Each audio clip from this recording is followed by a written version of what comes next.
बिस्मिल्लाहिर्रहमानिर्रहीम। स्टूडेंट्स अस्सलाम वालेकुम। हम पढ़ रहे हैं first year physics Sindh board, और सिंध बोर्ड में मैं आपको बता दूं कराची बोर्ड ये सब शामिल हैं, ठीक है। और यहाँ पर हम कर रहे हैं चैप्टर 5, ठीक है। चैप्टर 5 का नाम है torque, angular momentum and equilibrium, और इसका है लेक्चर नंबर 7।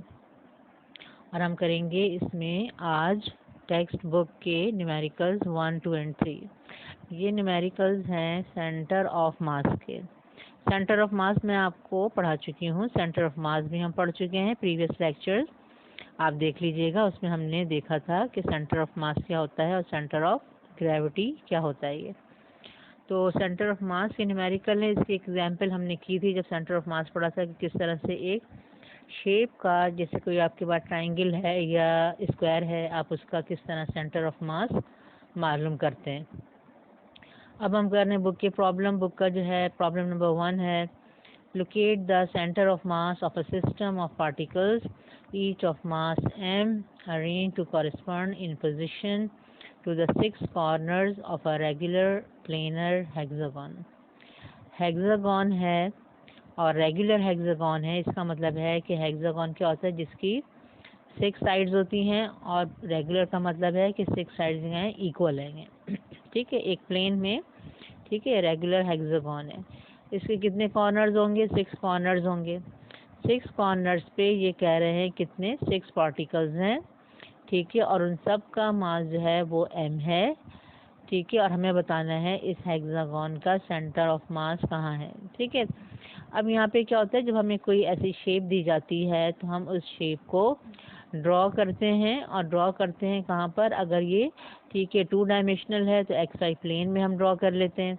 अगर 3 डायमेंशनल है ये, ठीक है, तो हम इसको 3 डायमेंशनल यानी एक्स वाई जी में ड्रॉ करते हैं, ठीक है। फिर इसके जितने कॉर्नर्स होते हैं उन कॉर्नर्स पे पार्टिकल्स होते हैं, और उन पार्टिकल्स का, ठीक है, यूजुअली ज़्यादातर क्या करते हैं, ये हमें बताते हैं कि मास इक्वल है, सेम है, ठीक है। तो उसका मास फिर हम m लेते हैं, और फिर हम उसका फॉर्मूला होता है, उसका सेंटर ऑफ मास एक पॉइंट होता है जिसके कोऑर्डिनेट्स होते हैं एक्स सी वाई सी, ठीक है। अगर 3 डायमेंशनल है तो एक्स सी वाई सी जी सी, और इनके आप क्या करते हैं, ये कोऑर्डिनेट्स मालूम करते हैं एक्स सी वाई सी और जेड सी, ठीक है। अब यहाँ पे ये 2 डायमेंशनल है तो यहाँ सेंटर ऑफ मास हमारा क्या होगा, सिर्फ इसके 2 कोऑर्डिनेट्स होंगे एक्स सी वाई सी, हम इसका मालूम करेंगे। इसका फॉर्मूला हम पढ़ चुके हैं प्रीवियस लेक्चर, आप ज़रूर देख लीजिए।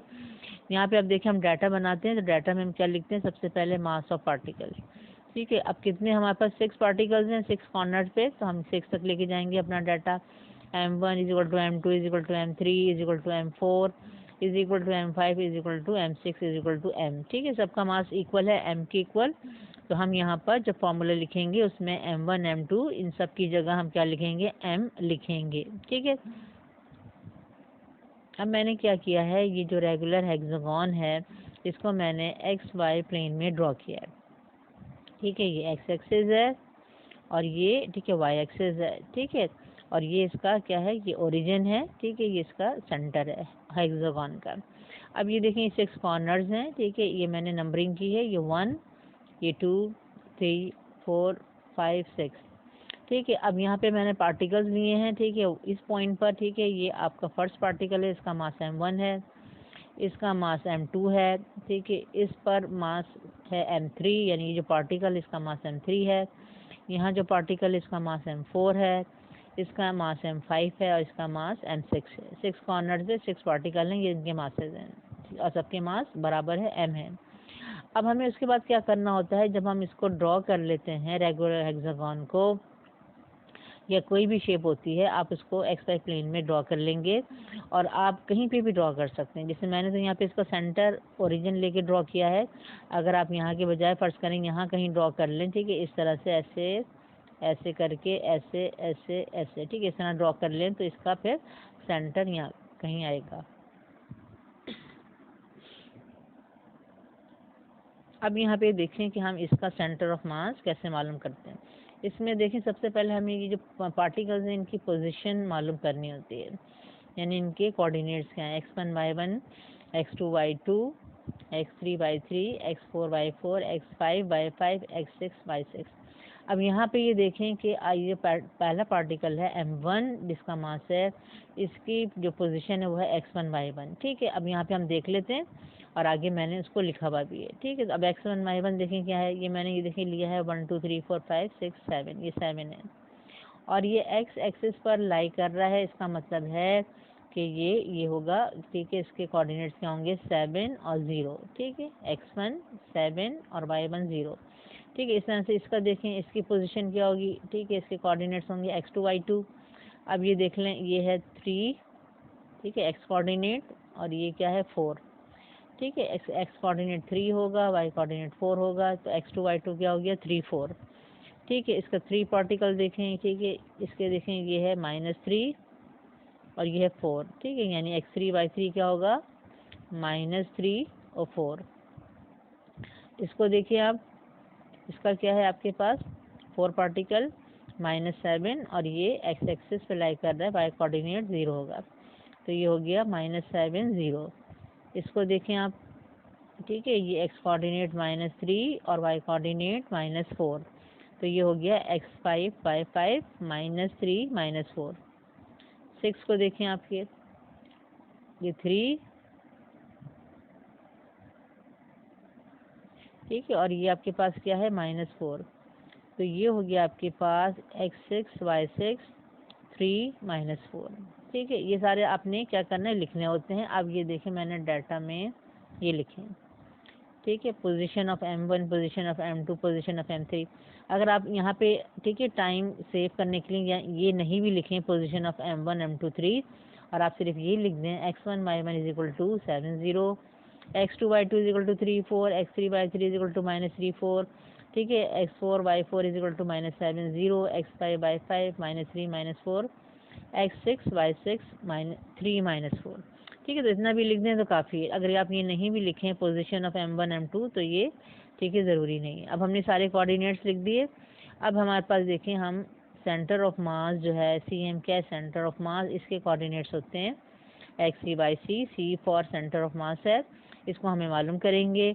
अब x कोऑर्डिनेट का फॉर्मूला क्या होता है, यहाँ पे ये होता है कि इसमें सारे x कोऑर्डिनेट आ रहे होते हैं और ये जितने पार्टिकल्स होते हैं वहाँ तक जाता है ये। ठीक है, यानी कि अगर फर्स्ट करें 3 पार्टिकल्स हैं तो आपका फॉर्मूला कहाँ तक जाएगा 3 तक जाएगा यहाँ पे। ठीक है, नीचे भी 3 तक और ऊपर भी 3 तक। अगर 4 पार्टिकल्स हैं तो यहाँ तक जाएगा फॉर्मूला, 5 हैं तो यहाँ तक जाएगा। यहाँ पे 6 कॉर्नर हैं, 6 पार्टिकल हैं तो हमने कहाँ तक लिखा है 6 तक फॉर्मूला लिखा है। ठीक है, अब ये देखें फॉर्मूला क्या आएगा m1 x1 + m2 x2 + m3 x3 + m4 x4 + m5 x5 + m6 x6। नीचे क्या आता है सारे मासेस का सम आता है m1 + m2 + m3 + m4 + m5 + m6। अब यहाँ पे समय हमें वैल्यूज़ मालूम है। ठीक है, ये m1 m2 की जगह हम m लिखेंगे और x1 x2 जो है हम यहाँ से देख लेंगे। ठीक है, ये 7 3 -3 -7 -3 और 3, ये वैल्यूज़ हम यहाँ पे पुट करेंगे और फिर इसको कैलकुलेट करेंगे। यहाँ पे देखें। ठीक है, मैंने वैल्यूज़ पुट कर दी। ये हो जाएगा 7m, ये हो जाएगा 3m, ये हो जाएगा -3m, ये हो जाएगा -7m, ये -3m और ये होगा 3m। ठीक है, यहाँ पे कितने सारे हैं 6 हैं ये, तो ये हो जाएगा 6m। अब यहाँ पे देखें कुछ कैंसिल हो रहा है। ठीक है, यहाँ पे हो जाएगा 7 और -7m कैंसिल हो जाएगा और +3m और -3m कैंसिल हो जाएगा और +3m -3m। ठीक है, ऊपर सब कैंसिल हो गया यानी 0 आएगा। ठीक है, अब यहाँ पे देखें हमारे पास क्या आ रहा है। ठीक है, 0 आ रहा है, 0 / 6m 0, यानी कि इसका x कोऑर्डिनेट आ गया 0। y कोऑर्डिनेट का फॉर्मूला भी इसी तरह से होता है, 6 तक जाएगा और यहाँ पे इसमें y कोऑर्डिनेट्स आएंगे, नीचे सबका मासेस का सम होगा। ये हो गया m1 y1 + m2 y2 + m3 y3 + m4 y4 + m5 y5 और +m6 y6। नीचे क्या आएगा m1 + m2 + m3 + m4 + m5 + m6। अब हम यहाँ पे इनकी वैल्यूज़ पुट कर देंगे। वैल्यूज़ आप यहाँ पे देख लें, यहाँ पे हमारे पास क्या है ये वैल्यूज़ हैं। ठीक है, ये y1 0, ठीक है 4 4 0 -4 -4, ये वैल्यूज़ आपको पुट करनी है y1 y2 y3 y4 y5 y6। ठीक है, ये मैंने वैल्यूज़ पुट की हैं और m1 m2 इन सब की जगह हमें m पुट करना है। ठीक है, यहाँ पे देखें ये 0 हो जाएगा ख़त्म, ये हो जाएगा 4m, ये हो जाएगा 4m, ये 0, ये -4m, ये -4m, नीचे सबको ऐड करेंगे आ जाएगा 6m। अब यहाँ पे देखें फिर कैंसिल हो रहा है, +4m -4m कैंसिल हो जाएगा, +4m -4m कैंसिल हो जाएगा और ये हो जाएगा 0। तो हमारे पास क्या आएगा इसका आंसर 0 डिवाइडेड बाई 6m, 0, यानी बाई कोऑर्डिनेट भी 0 आया है। इसका मतलब सेंटर ऑफ मास आ रहा है हमारे पास 0 0, ठीक है। और 0 0 क्या है, ठीक है, ओरिजिन है। अब ये देखें हम अब कहाँ पे 0 0 लाई कर रहा है, ओरिजिन कहाँ पर है, ठीक है। यहाँ पे आप ये देख लें, ये है इसका ओरिजिन, ठीक है। यहाँ सेंटर ऑफ मास लाई कर रहा है। तो आपको यहाँ पर, ठीक है, बस आप यहाँ पे लिख के बता भी सकते हैं, ठीक है, कि सेंटर ऑफ मास, ठीक है, आप यहाँ पर इस तरह से लिख भी सकते हैं ब्रैकेट में कि ये है आपके पास 0 0, ठीक है, सेंटर ऑफ मास ही आ रहा है, ठीक है, सेंटर ऑफ मास। इस तरह से अगर आपने बड़ी फिगर बनाई है तो आप इजीली आप बता सकते हैं कि आपका ये जो है कि ये जो है आपका सेंटर ऑफ मास है, ठीक है। इस तरह से आपने बता दिया, लोकेट कर दिया सेंटर ऑफ मास इसका कहाँ पर आ रहा है, सेंटर में आएगा। यानी आप कहीं पे भी हेक्सागोन बनाएंगे, ठीक है, कहीं पे भी बनाएंगे, अगर यहाँ पे भी बनाएंगे तो आपके कोऑर्डिनेट्स, ठीक है, उनकी वैल्यूज़ चेंज हो सकती हैं, लेकिन वो आपका कहाँ लाई करेगा, उस हेक्सागोन के सेंटर में ही लाई करेगा, ठीक है। इसलिए इसका आंसर, ठीक है, हमारे पास, ठीक है, वैल्यूज़ आई हैं, ठीक है, XC और YC की 0 0, ठीक है, और ये कहाँ पर है, ठीक है, ये हम बताएंगे कि सेंटर में है, सेंटर ऑफ हेक्सागोन पर सेंटर ऑफ मास आया।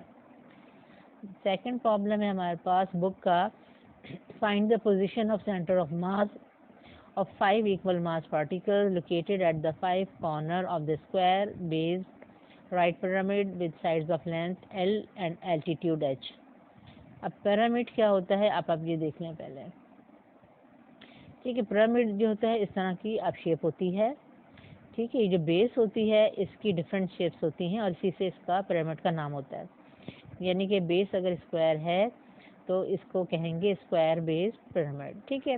और अगर ट्राइंगुलर है तो आप कहेंगे ट्राइंगुलर पिरामिड, अगर हेक्सागोन है तो हेक्सागोनल पिरामिड। और फिर ये जो बाकी साइड्स होती हैं ये होती हैं ट्राइंगुलर, ठीक है। जैसे ये देखें, ये ट्राइंगल है, ये देखिए ट्राइंगल, 4 ट्राइंगल्स हैं, ठीक है। एक ये ट्राइंगल है, ठीक है, और एक ये ट्राइंगल है, ठीक है, और एक ये ट्राइंगल है, 4 ट्राइंगल्स हैं। और 4 ट्राइंगल्स यहाँ पे आके, ठीक है, ये मिल रहे हैं इनके, ठीक है, कॉर्नर्स यहाँ पर, ये इसका एपेक्स होता है, ठीक है, पिरामिड का। अब ये जो है, ठीक है, आपके पास देखें लिखा हुआ है स्क्वायर, ठीक है, बेस राइट पिरामिड है। और स्क्वायर की जो 4 साइड्स हैं उनकी लेंथ L है और इस पिरामिड की जो हाइट है वो है H।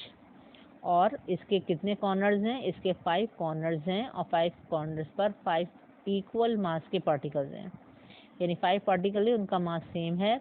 और इसी तरह से हम जब सेम होता है तो हम उसको सिर्फ m से डिनोट करते हैं। तो अब इस राइट पिरामिड का, स्क्वायर बेस पिरामिड का आपको सेंटर ऑफ मास मालूम करना है, ठीक है। अब ये 3 डायमेंशनल, ठीक है, पिक्चर है, 3 डायमेंशनल शेप है। तो आप इसके जो सेंटर ऑफ मास के कोऑर्डिनेट्स मालूम करेंगे वो 3 होंगे, XC YC और, ठीक है, ZC होंगे, ठीक है। 3 मालूम करने हमें और लोकेट करेंगे कि हम वो कहाँ पर आ रहा है। यहाँ पे देख लें, सबसे पहले मैंने इनके मासेस लिखे हैं 5 कॉर्नर्स पे, M1 M2 M3 M4 M5, और सब किसके इक्वल हैं, M के इक्वल हैं। और यहाँ पे ये देख लें कि मैंने ये जो इस तरह ड्रॉ किया है कि जो स्क्वायर है, ठीक है, ये समझ लें कि किस पर है, जैसे कि हमारा फ्लोर है, ठीक है, फ्लोर पर ये हमने इसको ड्रॉ किया है। और इस फ्लोर पर मैंने, ठीक है, ये मैंने एक्सेस ड्रॉ किए हैं, ये एक्स एक्सेस है और ये वाई एक्सेस है, ठीक है, ये यानी कि XY प्लेन में है ये स्क्वायर, ठीक है। और ये वाला जो एक्सेस है ये है Z एक्सेस, ठीक है। और पार्टिकल्स मैंने जो लिए हैं इनकी नंबरिंग की है, ये 5 कॉर्नर हैं, ठीक है। ये पार्टिकल है, ठीक है, M1, ये पार्टिकल M2, ये पार्टिकल M3, ये पार्टिकल M4 और ये पार्टिकल M5, ठीक है। सबके मास इक्वल हैं M के। अब इनकी हमें पोजीशन देखनी होगी। अब इन्होंने जो स्क्वायर की लेंथ बताई है वो L बताई है, ठीक है। अब हम अपनी आसानी के लिए कि हम कैलकुलेट करेंगे, ठीक है, इसके सेंटर ऑफ मास के कोऑर्डिनेट्स। तो मैं अपनी आसानी के लिए, और आप भी ये कर सकते हैं, कि बजाय हम L की टर्म में वैल्यू पुट करें कि L या L/2 या इस तरह से, मैंने क्या किया, नंबर सपोज कर लिया कि L = 4, ठीक है। आप भी कोई नंबर ले सकते हैं। तो अब L इज इक्वल टू 4 लिया है मैंने, ठीक है, उसके हिसाब से मैंने देखिए ड्रॉ किया है।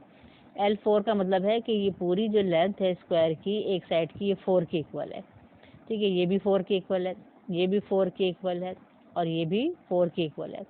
अब अगर ये 4 है तो इसका मतलब है, ठीक है, कि इसकी हाफ लेंथ कितनी होगी, 2 होगी, ठीक है, ये 2 होगी, ये भी 2 है, ठीक है, इस तरह से, ठीक है, इसका हाफ क्या, ये भी 2 होगी, ये भी 2 होगी, ये भी 2, इस तरह से हाफ के 2 है। इसी तरह से मैंने देखेंगे इनके पॉइंट्स लिए, ये ओरिजिन है और ये मैंने 1 पॉइंट लिया है, ये 2 लिया है, ठीक है, यानी ये पॉजिटिव एक्स एक्सिस है, ये होगा +1, ये +2 और ये होगा -1 -2 नेगेटिव एक्स एक्सिस है, और ये पॉजिटिव वाई एक्सिस है, ये होगा +1 +2, ठीक है, और ये होगा -1 -2, ये नेगेटिव वाई एक्सिस है।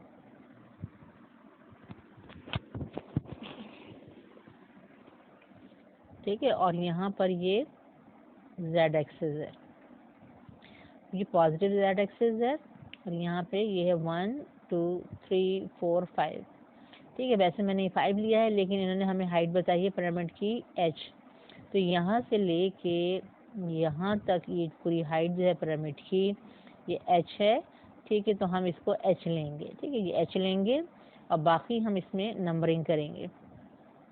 अब ये देखिए मुझे क्या चाहिए होता है, मासेस हमें पता है सारे पार्टिकल्स का मास क्या है, m है, ठीक है।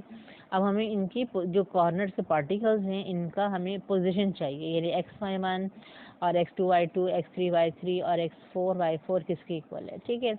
अब ये जो पोजीशन है x1y1, ठीक है, ये देख लें, ठीक है, ये देख लें, ये 1 है और ये 2 है, ठीक है, तो ये हो गया 2, और यहाँ पे भी देखें ये 1 है और ये 2 है, ठीक है, दोनों तरफ से पॉजिटिव, ठीक है, तो इसके कोऑर्डिनेट्स बन जाएंगे आपके पास, ठीक है, x कोऑर्डिनेट 2 होगा, y कोऑर्डिनेट 2 होगा, और ये क्योंकि x y प्लेन में लाई कर रहा है तो इनका z कोऑर्डिनेट 0 होगा, ठीक है।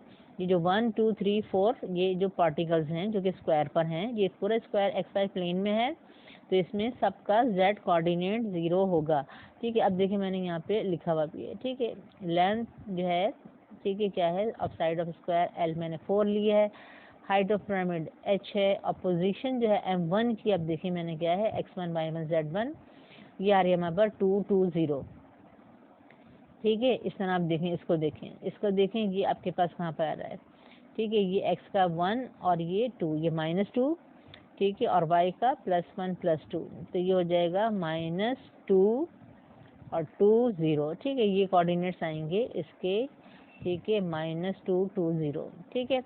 थर्ड देखें, यहाँ थर्ड यहाँ पर है, अब ये नेगेटिव, ठीक है, एक्स एक्सिस है, ये है -1 -2, इसी के -2 हो गया, और ये नेगेटिव एक्सिस है, ये हो गया -1 -2, यानी कि इसके कोऑर्डिनेट्स होंगे -2 -2 और z कोऑर्डिनेट होगा 0, ठीक है। तो अब आप इसको देख लें, ये आ रहा है -2 -2 0, ठीक है।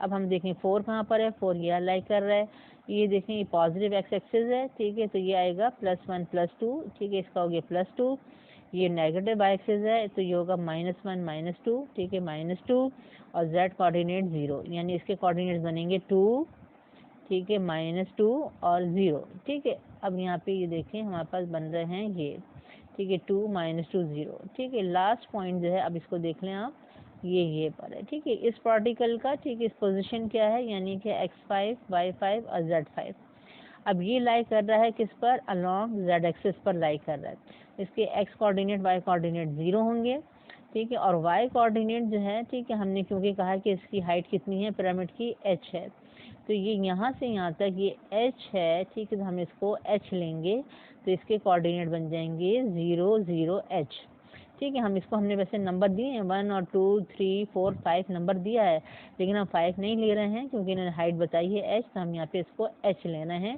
क्योंकि आंसर जो है हमारा वो h की फॉर्म में, ठीक है, इसका आएगा, बुक में आपकी h की फॉर्म में आंसर है ये, ठीक है। तो यहाँ पे हम इसको h ले रहे हैं, ठीक है, यानी इसके कोऑर्डिनेट बन जाएंगे x coordinate 0, y coordinate 0, z coordinate क्या होगा, h होगा, ठीक है। अभी सारे हमने, ठीक है, पार्टिकल्स के कोऑर्डिनेट्स देख लिए हैं, ठीक है, ये 0 0 h। अब हम सेंटर ऑफ मास मालूम करेंगे, एक्स सी वाई सी जेड सी। उसी तरह फार्मूला लिखेंगे, फार्मूला कहाँ तक जाएगा, 5 पार्टिकल्स हैं, ठीक है, फार्मूला हमारा 5 तक जाएगा, ठीक है। और उसी तरह से एक्स का फार्मूला आ रहा है जैसे हमने पहले लिखा था, m1x1 plus m2x2 plus m3x3 plus m4x4 plus m5x5, और नीचे सारे मासेस का सम m1 plus m2 plus m3 plus m4 plus m5। अब इनकी वैल्यूज़ पीछे से लेके मैंने पुट की हैं, ठीक है। m1 m2 इन सब की जगह तो मैं m पुट करूँगी, और यहाँ पे मैंने x1 x2 की ठीक है वैल्यूज़ लिखी मैंने, 2 -2 2 और ये 0, ठीक है। नीचे सारा क्या आएगा, mm आएगा। अब ये बन जाएगा, ये 2m हो जाएगा, ये -2m हो जाएगा, ये -2m हो जाएगा, ये 2m हो जाएगा, और ये 0 हो जाएगा। नीचे कितना m है, ठीक है 5m है, ये हो जाएगा 5m, ठीक है। अब इस तरह से अब हम ये देख रहे हैं कि ये 2m और ये -2m ये कैंसिल हो जाएंगे, और ये +2m -2m कैंसिल हो जाएंगे, तो हमारे पास आ जाएगा 0, और नीचे है 5m, 0 divide by 5m 0। X coordinate आ गया सेंटर ऑफ मास का 0। इसी तरह से अब हम वाई कोऑर्डिनेट कैलकुलेट करेंगे, फॉर्मूला हमारा होगा m1y1 plus m2y2 plus m3y3 plus m4y4 plus m5y5, ठीक है, और divided by m1 plus m2 plus m3 plus m4 plus m5। यहाँ पे देखिए मैंने वैल्यूज पुट की हैं, ठीक है। ये सारे मासेस m हैं, और ये y कोऑर्डिनेट्स हैं सारे मैंने पुट किए हैं, 2 2 -2 0।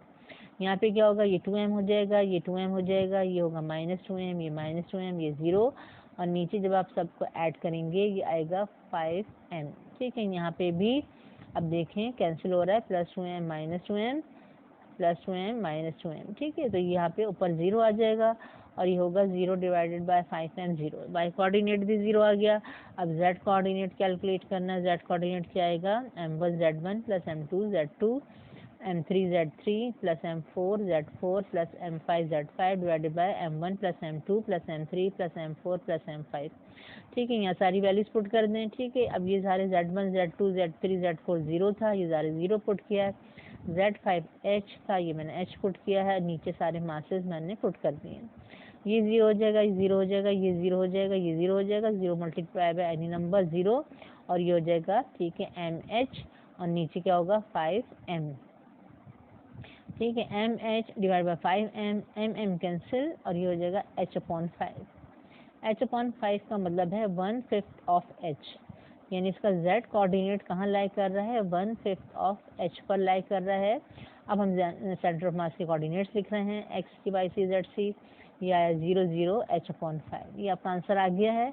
अब हम इसको, ठीक है, उसमें देख लेंगे कि ये कहाँ लाई कर रहा है, 0 0 h/5, यानी 1/5 ऑफ h, ठीक है। ये कहाँ लाई कर रहा है, इसको आप पिक्चर में अब आप देख लें, हमने जो फिगर बनाई है, ठीक है, पिरामिड की, इसमें आप देखें कहाँ लाई कर रहा है। ये देखिए मैंने कहा था ना, ये मैंने 5 पार्ट्स में इसलिए डिवाइड किया था कि इसका आंसर क्या आना था, 1/5 आना था। मैंने 5 पार्ट में डिवाइड किया, 1 2 3 4 5। अब ये पूरा h है, तो h का 1/5 कितना होगा, ठीक है, यानी इन 5 पार्ट्स में से 5 पार्ट्स में डिवाइड किया ना मैंने, ये हो गया, ये 1 पार्ट है, ये यानी 1/5 है ये, ठीक है। 5 पार्ट्स में से 1 लिया मैंने, तो ये हो गया 1/5, तो 1/5 यहाँ पे आ रहा है, यानी ये पॉइंट है आपका h/5, ठीक है। अब ये क्योंकि x कोऑर्डिनेट y कोऑर्डिनेट 0 है, इसका मतलब है कि ये पॉइंट z एक्सिस पर लाई करेगा, और ये h/5 हमें बता रहा है कि ये h का 1/5 है, यानी ये जो आपका z एक्सिस है, ठीक है, परपेंडिकुलर टू, ठीक है, दिस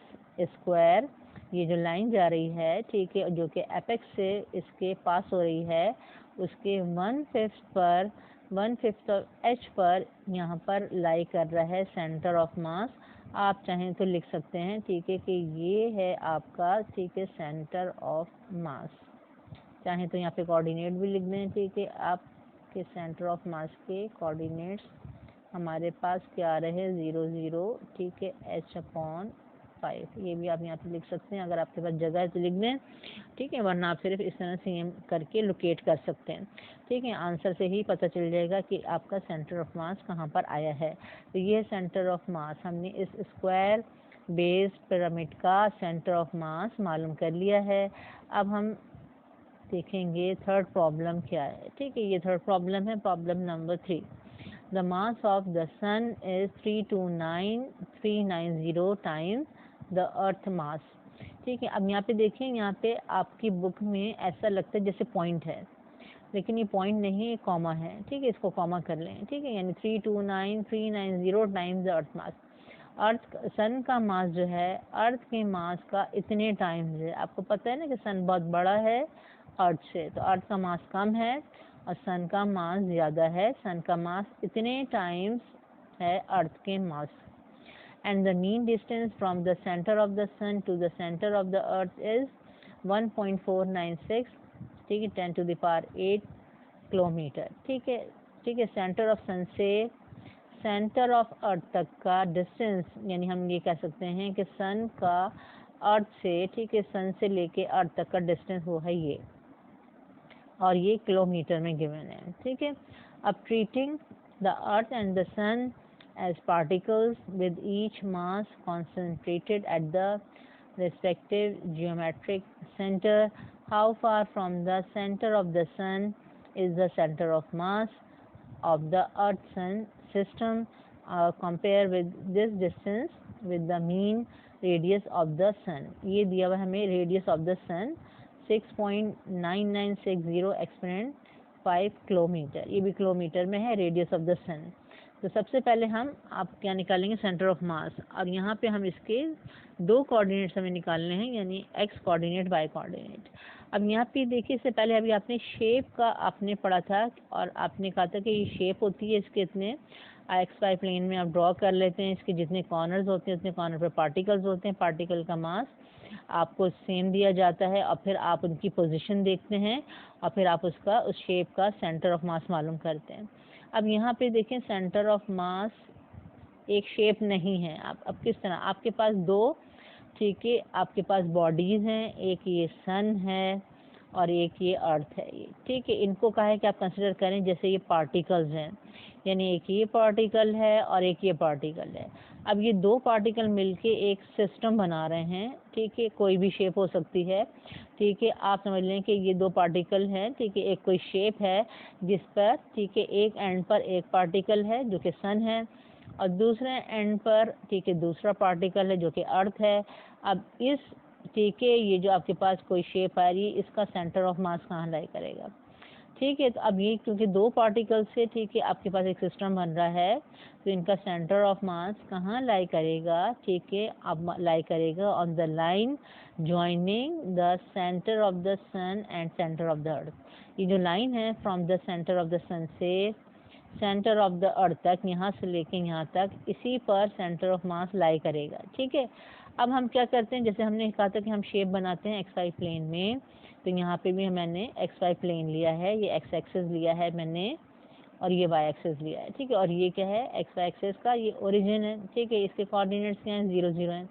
तो ओरिजिन पे मैंने बनाया है सन, ठीक है, यानी सन की अगर हम पोजीशन कहें कि कहाँ पर है, तो सन की पोजीशन जो है वो ये है और ये ओरिजिन है, ठीक है। और सन की पोजीशन जो है उसको हम डिनोट करेंगे x1 y1 से और इसके कोऑर्डिनेट्स हो जाएंगे 0 0, यानी x1 y1 हो जाएंगे 0 0, ठीक है। और सन का मास हम लेंगे ms, ठीक है, सन का रेडियस है rs, ठीक है। फिर ये अर्थ को मैंने इसको भी एक्स एक्सिस पे ड्रॉ किया है, ठीक है। और यहाँ पर इसका जो सेंटर है अर्थ का, ठीक है, ये इसकी पोजीशन है, ठीक है, अर्थ की पोजीशन है ये, और इसको हम डिनोट करेंगे इसकी पोजीशन को x2 y2 से, यानी ये जो पॉइंट है सेंटर ऑफ द अर्थ, इसके इस पॉइंट के कोऑर्डिनेट्स हैं x2 y2। और ये क्योंकि हमने अर्थ को ड्रॉ किया किस पर, x एक्सिस पर, इसलिए इसका y कोऑर्डिनेट यानी y2 तो 0 होगा और x2 क्या होगा। अब x2 देखें कहाँ से, यहाँ से लेके यहाँ तक का डिस्टेंस जो है x2 है, ठीक है। x2 देखें कहाँ तक है, यहाँ से लेके यहाँ तक का डिस्टेंस जो है ये x2 है, ठीक है। और ये डिस्टेंस हमें गिवन है, ठीक है, from the centre of the sun to the centre of earth, ये डिस्टेंस हमें गिवन है। तो जो ये डिस्टेंस हमें गिवन है 1.496 एक्सपोनेंट 8 किलोमीटर, यही होगा हमारा x2, ठीक है। x2 की वैल्यू क्या होगी, ठीक है, 1.496 एक्सपोनेंट 8 किलोमीटर, ठीक है। y2 0 और x1 y1 क्या है, 0 0, ठीक है। ये दोनों पार्टिकल, ठीक है, और इसका मास ऑफ अर्थ हम इससे डिनोट करेंगे किससे, me से, ठीक है। अब हमें क्या करना है, वही फार्मूला यूज़ करेंगे जो कि हमने इससे पहले यूज़ किया था xc y c का। ठीक है। सेंटर ऑफ मास क्या होगा, एक्सी वाई सी, और इनका फॉर्मूला हम ठीक है यूज़ करेंगे। अब यहाँ 2 पार्टिकल हैं तो हमारा फॉर्मूला कहाँ तक जाएगा, 2 तक जाएगा, ठीक है। और उसमें हम फिर इनकी वैल्यूज़ पुट कर देंगे क्योंकि हमें मासेस भी मालूम है और हमें इनकी पोजीशन भी मालूम है, ठीक है। यहाँ पर डाटा देख लें आपके पास, मास ऑफ अर्थ को ठीक है हम m2 ले रहे हैं और इसको हम डिनोट कर रहे हैं me से। मास ऑफ सन को हम डिनोट कर रहे हैं m1, ठीक है। और ये है हमारा ठीक है 329390 टाइम्स मास ऑफ अर्थ, ठीक है। यानी m1 की जगह हम ये लिखेंगे, m2 की जगह हम ये लिखेंगे। पोजीशन ऑफ सन क्या है हमारी, x1 y1 और ये है 0 0।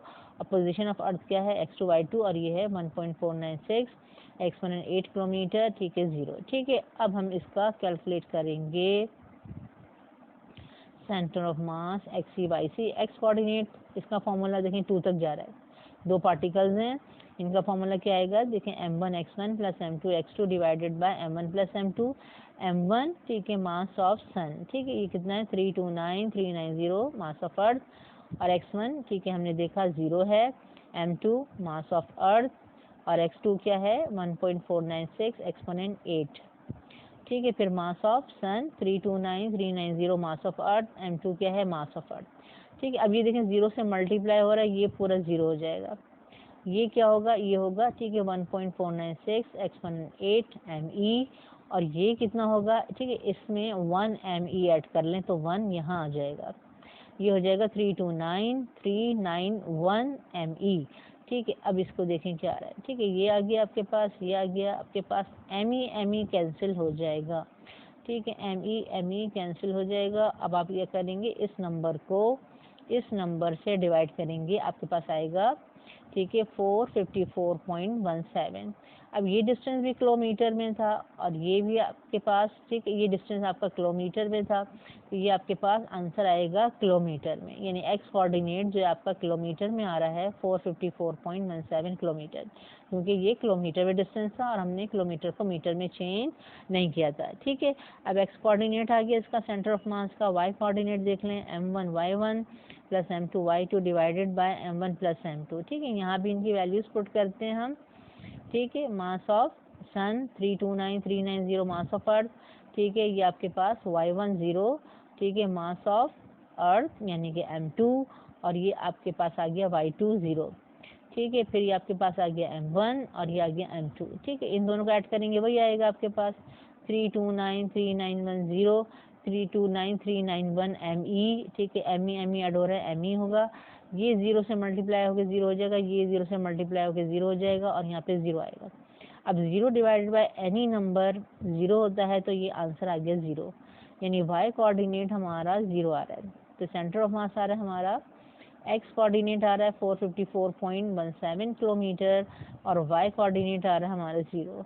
अब हम इसको लोकेट करेंगे को कहाँ पर होगा ये, ठीक है, आपने जो अपने ड्रॉ किए फिगर उसमें कहाँ पर है, ठीक है, कहाँ पे होगा, हो सकता है, इसीलिए इन्होंने आगे का ये पार्ट दिया है कि अब आप इसे कंपेयर करें किससे, इस डिस्टेंस को आप कंपेयर करें किससे, रेडियस ऑफ सन से, ताकि आपको अंदाज़ा हो कि ये सेंटर ऑफ मास कहाँ लाई करेगा, ठीक है। अब आप इसको ठीक है कंपेयर करेंगे, कंपेयर करने में क्या होता है, आप डिवाइड करते हैं, ठीक है। ये क्या है हमारा एक्सी और ये है रेडियस ऑफ सन, ठीक है, एक्सी और रेडियस ऑफ सन को हम कंपेयर कर रहे हैं, यानी हम इनका रेशो निकालेंगे, रेशो निकालने में हम इसको डिवाइड करते हैं। अब डिवाइड करेंगे एक्सी को किससे, आर एस से, तो यहाँ पर अब यहाँ पर किलोमीटर किलोमीटर कैंसिल हो जाएगा, और आप इसको डिवाइड करेंगे जब इससे, तो आएगा आपके पास 6.49 एक्सपोनेंट -4, ठीक है। और अगर मैं इसको इस तरह से लिखूं, इस फॉर्म में, डेसिमल फॉर्म में, ठीक है, ये साइंटिफिक नोटेशन में है, मैं इसको डेसिमल फॉर्म में लिख रही हूँ ताकि मुझे अंदाज़ा हो कि ये पॉइंट ठीक है कहाँ पर लाई करेगा। तो ये आ रहा है देखें 0.000649, ठीक है, ये आ रहा है। अब आर एस जो है देखें यहाँ पर इसके कहाँ जाएगा, ये देख लें, ठीक है, आर एस यहाँ पर आ जाएगा, ठीक है, यानी यहाँ पे आपके पास था X C upon R S is equal to this, ठीक है। आर एस को मैंने ठीक है यहाँ पे ला के मल्टीप्लाई किया, ये आ गया एक्सी इज इक्वल टू ठीक है दिस टाइम आर एस, यानी एक्सी जो है ठीक है वो रेडियस ऑफ सन का इतना है, ठीक है। अब इसको आप समझ लें कि सपोज, ये मैं सपोज कह रही हूँ, ठीक है, सपोज अगर एक्सी होता, अगर मैं आपसे कहती कि एक्सी है 0.5 RS। ठीक है, इसका क्या मतलब है? इसका मतलब होता कि एक्सी कहाँ लाई कर रहा है, जितना रेडियस सन है, जितना रेडियस ऑफ सन है उसका 0.5 मतलब हाफ, रेडियस सन का हाफ पर, ठीक है, एक्सी लाई कर रहा है। 0.5 का मतलब ये होता। ठीक है, समझ में आ गया? ये यानी ये नंबर ये बता रहा है एक्सी आपका कहाँ लाई करेगा। ठीक है, वाई सी तो 0 है, वाई सी 0 का मतलब है कि सेंटर ऑफ मास आपका एक्स एक्सिस पे लाई करेगा। अब ये कहाँ पर लाई करेगा? ठीक है, ये नंबर आपको बताएगा। तो अगर 0.5 होता और RS होता, इसका मतलब है एक्सी रेडियस सन के हाफ पर है। ठीक है, मिड में है, रेडियस सन के मिड में। ठीक है, लेकिन अब अगर ये 0.00649 है तो इसको अब हम देख लेते हैं कि ये कहाँ पर लाई करेगा। इसको हम सिर्फ, ठीक है, इमेजिन कर सकते हैं, इसको आप जो है लोकेट नहीं कर सकते। ठीक है, क्योंकि ये यहाँ पर ये बहुत ही क्लोज है सेंटर ऑफ सन से। ठीक है, अब आप ये पिक्चर देख लें। अगर 0.5 होता, ठीक है, एक्सी, तो ये यहाँ पर होता है, ये रेडियस ऑफ सन है, यहाँ से लेके यहाँ तक रेडियस सन। अगर 0.5 होता तो यहाँ पे होता एक्सी और यहाँ सेंटर ऑफ मास होता। अब आपका एक्सी आ रहा है, ठीक है, 0.000649। ठीक है, तो अब वो कितना लाई कर रहा है, अब आप ये देख लें। अगर ये 0.5 है तो यहाँ पर 0.1 होता। ठीक है, तो आप समझ लें यहाँ पर होता, और 0.01 होता तो यहाँ। अब 0.006 कहाँ होगा? बिल्कुल क्लोज टू द सन। यानी इस फिगर में हम इसको लोकेट नहीं कर सकते कि भाई यहाँ पर जो है वो है, क्योंकि इतना क्लोज है। ठीक है, कि हमारी फिगर में बिल्कुल, ठीक है, ओरिजिन के साथ समझ लें कि बिल्कुल उसके साथ लगा हुआ है। ठीक है, अटैच है। ठीक है, वैसे अटैच नहीं है क्योंकि सन बहुत बड़ा है, सन बहुत बड़ा है अर्थ से इसके मुकाबले में। तो वैसे अगर आपका देखा जाए तो 454 किलोमीटर डिस्टेंस कोई स्मॉल डिस्टेंस नहीं है। तो अगर हम पूरा रियल, अगर आप सन देखें, एक पूरा रियल सन देखें, तो उस रियल सन में सेंटर से, ठीक है, 454 किलोमीटर दूर लाई कर रहा है। ठीक है, सेंटर ऑफ सन पे लाई नहीं कर रहा है। लेकिन यहाँ पे क्योंकि हमने सन इतना बड़ा बनाया है और उसका रेडियस सन सिर्फ इतना सा है, तो हमारी फिगर में सेंटर ऑफ मास जो है इसके सेंटर ऑफ, ठीक है, सन के बहुत क्लोज होगा। यहाँ पर हम इसको लोकेट नहीं कर सकते। तो इन्होंने इसीलिए कंपेयर करवाया है, ठीक है, ये बताने के लिए कि ये कहाँ पर लाई कर रहा है। ये इसका रेडियस सन का, ठीक है, कितना है? 0.00064। ठीक है, इतना आपके पास है, ये बहुत क्लोज है। ठीक है, लेकिन वैसे आप क्या बताएंगे कि ये सेंटर ऑफ सन से कितना दूर है? सेंटर ऑफ मास ये है 454 पॉइंट, कितना है आपका? 454.17 किलोमीटर दूर है centre of mass. Centre of mass centre of sun से कितना दूर है? 454.17 किलोमीटर है। यानी सेंटर ऑफ सन पे लाई नहीं कर रहा है, बल्कि इतना दूर, इतने दूर किलोमीटर, 454.17 किलोमीटर दूर लाई कर रहा है। ठीक है, हम फिगर में, ठीक है, बस इसको शो नहीं कर सकते हैं। हमारी फिगर बहुत छोटी है, हमने सन क्योंकि बहुत छोटा बनाया है, तो हम यहाँ पर बता नहीं सकते कि हमारा सेंटर ऑफ मास कहाँ है, क्योंकि हमारी पिक्चर में सेंटर ऑफ मास, ठीक है, सेंटर ऑफ सन से बहुत क्लोज हो रहा है। ठीक है, तो ये बस इसलिए इन्होंने कंपैरिजन करवाया था ये, ताकि आपको अंदाज़ा हो जाए कि सेंटर ऑफ मास कहाँ लाई कर रहा है। ठीक है, ठीक है, तो ये इसका आंसर है। और हमने सेंटर ऑफ मास के तीनों न्यूमेरिकल्स कर लिए हैं।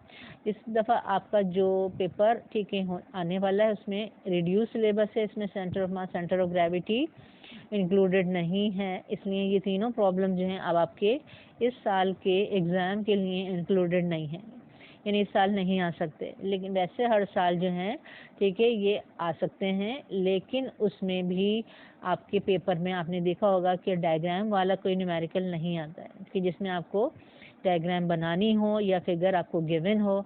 तो इस तरह के लिहाज से अगर आप देखें तो problem number 1 and problem number 2 जो है, ठीक है, वो आपको, ठीक है, एग्जाम में नहीं आता है। और प्रॉब्लम नंबर 3 जो कि सन और मास, सन और अर्थ का न्यूमेरिकल है, ये आपके एग्जाम में आ सकता है किसी भी साल। ठीक है, और इस साल जो है ये सेंटर ऑफ मास के तीनों न्यूमेरिकल में से कोई नहीं आ सकता, क्योंकि टॉपिक नहीं है। लेकिन मैंने कहा था आप लेक्चर ज़रूर देख लीजिएगा सेंटर ऑफ मास का, और सेंटर ऑफ ग्रेविटी का, क्योंकि ये आगे इक्विलिब्रियम में कि जो न्यूमेरिकल्स हैं, लैडर के जो न्यूमेरिकल्स हैं जो कि आपके इस साल के भी सिलेबस में इंक्लूडेड हैं, ठीक है, उसमें आपको centre of mass, centre of gravity पता होना चाहिए कि क्या होता है सेंटर ऑफ मास और क्या होता है सेंटर ऑफ ग्रेविटी, क्योंकि वहाँ पर आप लैडर के प्रॉब्लम में देखते हैं कि ये सेंटर ऑफ ग्रेविटी है, ठीक है, ये कोई यूनिफॉर्म शेप है तो उसका सेंटर ऑफ ग्रेविटी सेंटर में लाई करता है, और जहाँ सेंटर ऑफ ग्रेविटी होता है वहीं पर वेट एक्ट करता है, वहीं पर आप वेट का वेक्टर ड्रॉ करते हैं, वेट की लाइन ड्रॉ करते हैं वर्टिकली डाउनवर्ड, ठीक है। तो आपको कम से कम, ठीक है, उसको, ठीक है, लर्निंग नहीं करनी लेकिन पता होना चाहिए कि what is centre of mass and what is centre of gravity, ठीक है। तो आई होप कि आपको ये न्यूमेरिकल समझ में आ गए होंगे। आप मुझे ज़रूर कमेंट्स में फीडबैक दिया करें और आगे ज़रूर दूसरे स्टूडेंट के साथ इसको शेयर करें, ठीक है। नेक्स्ट लेक्चर में इंशाल्लाह हम पढ़ेंगे एंगुलर मोमेंटम।